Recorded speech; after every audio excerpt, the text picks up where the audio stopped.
সম্পার হেসেলে সবাইকে স্বাগতম। আসসালামু আলাইকুম। সকলে কেবা আছেন? আশা করি সকলে ভালোই আছেন। তে যা আজকে রাঁধবো দেশি কুরহর গোস্ত। তার জন্য এই যে কুরহর গোস্ত কাইটে পয় পরিষ্কার হইরা ধুয়ে পাইলে নাইত বেরাইছি। কড়াইয়ের তেল গরম হয়ে আসলে যে এখন পেস্ট দিয়ে ভালো করে পুরা হয়ে আসলে যে এখন মশলাটুকু আবার কিন্তু দিয়ে দেবো। তো বাটা মশলার কিন্তু স্বাদই আলাদা, যদি হয় মাটির হাঁসিয়াল।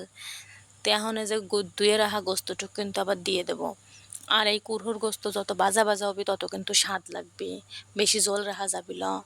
তো এই কুরহর গোস্তে আমার আবার 2-1 পিস আলু না হলে ভাল লাগে না। তার জন্য আমি আগেই কাটিয়ে যে ধুয়ে রেখে কয়েক পিস আলু ভাজে লিছিলাম। তো এই ভিডিও আর হরা হয় না, জন্য আপনার ঘরে দেখালাম না। তে যে এখন ভালো করে মাংসটুকু আবার একটু কষানো হয়ে গেলে তাহলে কিন্তু আবার আলুগুলো দিয়ে দেবো। তে আলুগুলো দেওয়া হয়ে সারলে ফের আবার একটু ডেহে দিয়ে খানটুক রেখে দেবো। রাহানে হয়ে গেলে তাহলে যে আবার একটু পানি দিয়ে দিলাম সেদ্ধ হওয়ার জন্যে। আর এই পানি দেওয়াই কিন্তু শেষ পানি দেওয়া, বেশি পানি দেবো না। আর এই মাংস যত ভাজা হবে তত স্বাদ লাগবে, বেশি ঝোল আবার আমার ভাল লাগে না।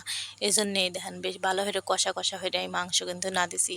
আর আমার বাড়ির সকলে এই মাংস খায়, সেই প্রশংসা হচ্ছে, ভালোই লাগছে, সেই স্বাদ হয়েছিল এই মাংসটুক।